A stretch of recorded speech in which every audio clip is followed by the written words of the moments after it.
लेकिन हम लोग आनंद कैसे किसको कहते हैं? आनंद भगवान की पूजा कैसे करते हैं? एगो लोटी रहेगा, वो पंडित जी उधर से आते हैं, रोली मौली फूल पत्ती अगरबत्ती दे करके पूजा वूजा कराते हैं। बाद में जजमान का हाथ पकड़ के वो लोटी में डालते हैं, ऐसे घुमाएंगे, पूछेंगे की मत है छ, तो जजमान सब क्षीर समुद्र की खोजे छ, अनंत भगवान भेटल? तो जजमान से हाँ भेटल। पर एगो जजमान बड़ा होशियार था, उसको पूछा भेटल? कहे नहीं नहीं भेटल। और पंडित जी फुचिया गया, ना लायक कह के इतना देर से पूजा पाठ कर रहे हैं, नहीं भेटल, फिर से करो। फिर हाथ पकड़ के की मथै छ, क्षीर समुद्र की खोजे छ, अनंत भगवान भेटल? हाँ भेटल। हाँ नहीं क्या भेटा बोलिए? लोटी में पानी है और कौन चीज है उसमें? अब देखिए भाव भक्ति है तो भगवान तो लोटा में भी है, मैं ये नहीं कहता उसमें नहीं है। भगवान तो सृष्टि के कण कण में है, लेकिन अनंत भगवान किस चिड़िया का नाम है? That which has no limit is called limitless, जिसका कोई अंत नहीं उसी को अनंत कहते हैं। तो प्रभु आपका ही अंत नहीं है तो आपके माँ बाप का अंत कौन मिलेगा? किसको मिलेगा? मान लीजिए आपके पास जमीन है और जमीन का कोई बॉर्डर ही नहीं है, कहाँ तक जमीन है, कोई पति नहीं, तो दूसरा जमींदार कहाँ से आ जाएगा? आपका ही कोई अंत नहीं तो आपके माँ बाप कहाँ से आ गए? प्रभु आप सबके पहले के हैं, आप एको अहम बहुश्यामा, प्रथम 100 आप सबसे पहले एक ही ईश्वर थे, अब बाद में उसकी मौज हुई तो सब कुछ हो गए। तो सबके पहले आप ही थे, तो आपका माँ बाप कौन होगा? आपके बाद सब जीव हुआ, इसीलिए संसार के लोग आपको परम पिता कहते हैं, आप सबके जन्मदाता हैं। इस हिसाब से वसुदेव देवकी भगवान के बाप हुए कि बेटा हुए? अब जब दुनिया था ही नहीं, न धरती न आकाश, दुनिया में कुछ भी नहीं था, केवल ईश्वर थे, वसुदेव देव की कोई था नहीं तो भगवान ही न थे। बाद में संसार को जन्म दिए भगवान, और तब वसुदेव देव की आए, तो इसी नाते भगवान क्या हुए? आध्यात्मिक दृष्टिकोण से, निर्गुण निराकार सत्ता के पॉइंट ऑफ व्यू से भगवान सबके बाप हैं। और भौतिक जगत में जब भगवान अवतार लिए तो भगवान उनके संतान हो गए और वो उनके पिता हो गए। एक बार भोला बाबा का विवाह हो रहा था, पंडित जी लोग आए, पूजा पाठ किए। हर साल होते हैं ना भोला बाबा के विवाह। अब क्यों होते हैं? तो भोला बाबा का विवाह हम लोग इसलिए मनाते हैं कि हमारे घर में शांति रहे, सुख रहे, समृद्धि रहे, इसलिए शांति मिलती है, क्योंकि भोला बाबा के परिवार में झगड़ा नहीं है। तो जहाँ शांति है वहीं से आपको शांति मिलेगी। भोला बाबा के परिवार में झगड़ा का सब कुछ है, लेकिन झगड़ा नहीं है। भोला बाबा के गले में सांप।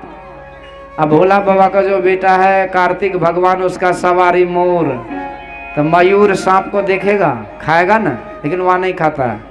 भोला बाबा का सवारी है बसहा, और देवी महारानी का सवारी है सिंह, तो सिंह बसहा को देखेगा, लेकिन वहाँ के देखता है, खाता नहीं है।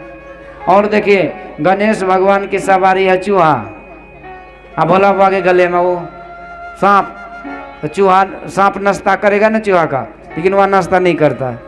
तो बड़ा प्रेम है, इसीलिए भगवान शिव की पूजा करते, जन्मदिन मनाते, ये भगवान का विवाह उत्सव मनाते हैं। भगवान का विवाह हो रहा था, पंडित जी भगवान को बुलाए कि दुल्हा सरकार को बुलाइए, बुलाया गया।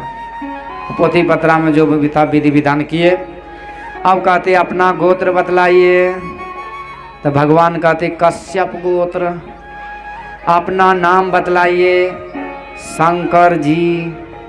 अपने बाप का नाम बतलाइए, ब्रह्मा जी। दादा का नाम बतलाइए, तो विष्णु जी। पर दादा का नाम बतलाइए। भोला बाबा को लगा जब हम बोलते जाएंगे तो पता नहीं कहाँ जाके रुकेगा, इसलिए इसको समेट के बोलना चाहिए। कहते सुनो जी पंडित जी, मेरा नाम शंकर जी, बाप का नाम ब्रह्मा जी, दादा का नाम विष्णु जी, और सबका परदादा मैं हूं जी। बोलिए कृष्ण कन्हैया लाल की।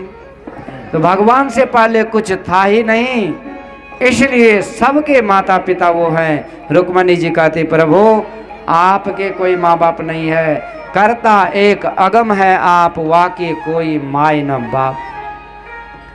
भगवान ने इस प्रवचन को सुनकर प्रसन्न हो गए। ये निर्गुण महिमा है, इसको समझिए, बड़े ज्ञान की बात है। कहते जो निर्गुण महत् रहस्य को समझ भी लेता है तो उस मनुष्य का कभी दूसरे शरीर में जन्म नहीं होता है।